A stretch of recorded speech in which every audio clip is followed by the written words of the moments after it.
Hey everyone, this is Barking Shockwave. Today we're doing a commentary video on the Breaker Shadow sneak peek with two new archetypes that's introducing in the set. On the left side you see myself playing Dinomist. It's a machine-based deck that's replicating some of the Zoid attribute because it seems like mechanical robotic dinosaurs that you're able to play. And now we have on the right side Dinomist playing the Buster Player's new support, which is technically the actually new archetype as well, because the deck is based on Destruction Sword and all the ability that it gives to the Buster Blader itself.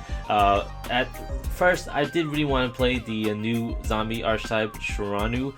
It's basically based on the Japanese folklore, but we couldn't get all the cards in time, so we have to play with the two archetypes we have here. So as you can see, Dinomist is starting his first turn with Elemental Hero Prisma, showing me the Buster Blader that he has in his extra deck, so he can send the Buster Blader from his deck to his graveyard. This way Prisma becomes Buster Blader and he can gain some benefit from that, i.e. attaching the equipment such as the Destruction Sword, or using the new fusion card to fuse it with another dragon type monster on the field. But he's just going to use it just to mill and set two cards down. So on my turn, I play Dinomist Charge. This is basically a tanky like card, so on activation I'm able to search for any of the Dinomist card and add it to my hand. And while this card is face up, if any of my Dinomist card is sent face up to the extra deck, I'm able to add one of those cards and add it to my hand. So pretty good card. So you see that I was able to special summon my Brachiosaurus just so because Dinomist does control a monster with the highest attack on the field, and then I special summon my Triceratops because I control at least one Dinomist monster. So this is both monsters are a level 5 monster, so I can easily go into rank 5 Blaze. After I'm able to special summon my two monster, I normal summon my Policios. This is a level 4 Dinomist monster that gives the ability that for each Dinomist monster I control, my opponents lose 100 attack and defense. To correct myself, not Dinomist monster, Dinomist card. So the Dinomist Charge I have in the field is the fourth card that gives my ability to give 400 decrease to all my opponent's monsters. Now, as you can see, like I mentioned before, they're level 5 monsters, so I can easily go into my Nova and then overlay that for Infinity, which gives me a pretty good field advantage right now, just because that I do have the Silent Warren face down, and I do have a new trap card for the Dinomist called Dinomist Rush. It's basically a trap card that allows me to special summon any of the Dinomist monster in my deck onto the field and give that monster the Felgrand effect onto itself, but at the end of the turn it destroys itself, which basically the drawback of the card, as well as only activating one copy of that card per turn. As you can see here, I did Silent Warn his Call Haunted because he was trying to bring out his Buster Blader. Also, I believe that he was trying to bait out my Cyber Dragon Infinity's effect. And if you guys don't realize what Cyber Dragon Infinity does, it can able to negate a spell, trap, or monster effect by detaching one material. It's able to take one of your attack position monster and add it as its own material, and it gains 200 attack for each material on it. So it start out at 2100 attacks, but through this method he becomes 2700 when he hits the field. I did have to negate his fusion spell since I didn't want to risk his Buster Blader Dragon Destroyer hitting the field, causing some damage. But I was glad that he didn't have anything to get rid of my Infinity, since I already used my effect for the turn. So using Infinity is something similar to Shien back in the days of the Samurai format, where you just bait out their effects and then use cards like Dark or Regeki to get rid of it. So all the Dinomist can do here is just set down the monster and end its turn.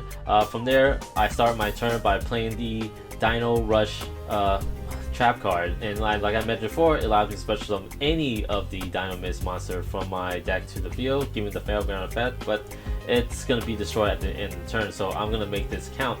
So at this point, I'm going to attack with my Policios. This way it destroyed that Destruction Sword he set down. I want to attack him directly with the Dinomist Rex, activating the effect at the end of the damage steps to tribute one other Dinomist monster I have on the field. This way it activates one of the two effects. The first effect allows me to attack another monster, giving it piercing at the time, as well as the second effect allows me to choose one card on his side of the field or one card randomly in his hand. That card goes back to the deck and gives my monster 100 attack, which 100 attack is kind of odd to give. I was expecting a little bit more, but then afterwards my Cyber Dragon Infinity take rest of his life point going to our game 2 here.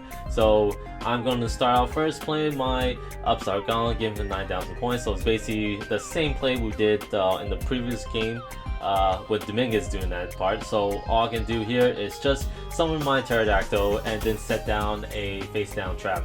From here, Dinomist is summoning his Whelp, allowing him to search for any Destruction Sword card from his deck to his hand, and then he's most likely going to activate one of his 2 effects with Whelp that he can activate one of them per turn, and that is just tripping it to search some a Buster Blader he has in his hand or graveyard. So he's gonna play 1-for-1, allowing him to special summon his other Destruction Sword monster. This is a tuner monster, so he can synchro summon into his level 8 monster here, the Buster Dragon. Buster Dragon is a great card to have when you have Buster Blader Dragon Destroyer. Now he's going to use the second effect to special summon Buster Blader from the grave, and his first effect gives off this continuous effect that all monster I control becomes dragon type monster. So if he really did have the ability to give out the Buster Blader Dragon Destroyer, I'm going to be in a really bad shape right here. But at this point, he's going to just attack with the Buster Blader he has, and then I think pretty much end his turn from here. He's looking at his graveyard. Set 3 cards down in his turn. On my turn, he's going to activate the quick play effect of the Buster Dragon, which allows him to equip any of the Destruction Sword from his graveyard to Buster Blader itself. The Destruction Sword he attached to Buster Blader is called Blade. That gives Dinomist the ability to stop my special summon from the extra deck. So I cannot special summon my Pendulum monster, I cannot special summon my Exceed or my Fusions. So I'm really in a very bad position right here. I'm debating what I can do from this point. So constantly thinking a way out of this, especially with the getting rid of the Blade itself is the most important thing. I'm actually going to summon my Rescue Hamster and use his ability to special summon 2 of my Pterodactyls from my deck to the field, hopefully get me some sort of option out there. Upon the activation to tribute itself, Dinomist did have the Vanity Emptiness, so I'm really much fucked at this point. But I did chain to my Dino Rush, allowing me to special summon my Rex to the field, because I did have a plan to just get rid of the Buster Blader itself, and that was just so special summon the Rex, gain 300 attack by playing my Dynamic Overload. It's a field card for Dinomist that gives all Dinomist monster 300 attack, as well as give them the Archimedes effect. But upon realizing after activating the Dynamic Power Load, I forgot that Dino Rush gives my monster the Fellground effect onto himself, so he's not affected by the field card at this point. And since I already know summon already for this turn, I can't summon another Dinomist monster, so I can activate Rex effect, use Rex effects, attacking the Dragon Buster, and then try to bounce one of the cards on the field. And so at this point right now, there's not much I can do, just end my turn, allowing the Rex to be destroyed. So right now, Dinomist is trying to do 6,700 worth of damage to me, so he's figuring out some sort of plan to do this. So he's going to play the Lance onto his Buster Blader so he can self-destruct the Vanities, special summon the Blade to the field because that is the building effect for the Blade itself, so he can synchro summon into a level 8 monster. So he's contemplating on what he can bring out and do the most damage at this point. He has a couple options, but I think the safer option was just bring out the Stardust, because he definitely knows that he can't do the 67 worth of damage to me. So he's going to do as much as possible while have some protection for my next upcoming turn.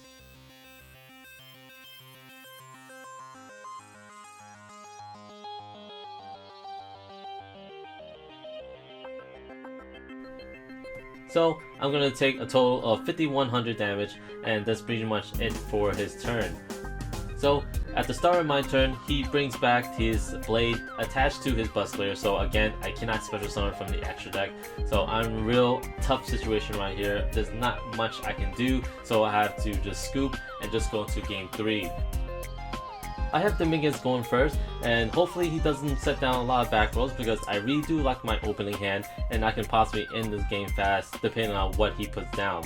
So from here, he's gonna play his Buster Emblem, allowing him to search for a Buster Blader monster from his deck or his graveyard and add it to his hand. And then he's gonna set one back row and that's it. So hopefully I have to draw something to get rid of or protect me from that back row, just in case it's something very crucial. I do play the Dinomist charge, allowing me to search for a crucial key Dinomist card, and I'm gonna get the Stegosaurus. This is basically for me to just use to have it on the pendulum scale. I accidentally did put the Dinomist charge into the grave, but I realized it soon enough. So I am planning to perform a pendulum summon. So just give you guys an idea of what the Dinomist scales does. The scale 3 basically says if this card or your Dinomist cards are being destroyed, you can destroy this card instead. And also the scale 6 says if your opponent's target in your Dinomist card, you can negate it and destroy it by destroying this card instead. I pendulum summon my Pelicios, my Brachiosaurus, and my Triceratops. This I can attack directly with all 3 of them, but Dinomist did have the Mirror Force, but I'm using the pendulum scale of the scale 6 to prevent them from being destroyed. Yes, it does say that it can prevent all the monsters, such as Reggae Darko, so it can not protect one, but all at that moment. And then I did have the Luru to end the game. I hope you guys enjoyed the matchup. If you guys want to see the Dinomist deck profile, please let us know and we'll get that as soon as possible. Also, if you want to see the Buster Blader deck profile, well, lucky enough for you guys, it's already up on the channel and on the annotation above. This is Park from Team Shockwave, signing out.